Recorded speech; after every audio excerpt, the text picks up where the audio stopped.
Good morning, good morning. Mga Happy katropa. Sunday, mga tropa. Excuse me po. Mag-aalmusal ba ito? Almusal o Ano yan? Altatang. brunch? Yan. Brunch. In English. Kasi Sunday, 2 beses na kami kakain. Oh. Isang Hindi solid totoo. na meal.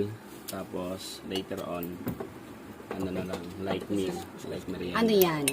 So ito, titikman natin yung one of my favorite. Ito yung mapait, pero pag nilagyan mo ng bagoong kamatis, sibuyas, ang tawag dito ay salad na papait. Salad na papait. Sa ano to, sa one of the specialty of Shout out sa mga Kailokanuhan. Uwe. mga Ilocano. Tapos meron kami ritong chicharon bulaklak. Pero hindi siya nag-shape ng bulaklak eh. Inihintay ko yung mag-shape rosas eh. Ni-slice ko na yan. Okay. Hanapin pa yung tinik. Meron pa kami ditong Yay. fried tinapa.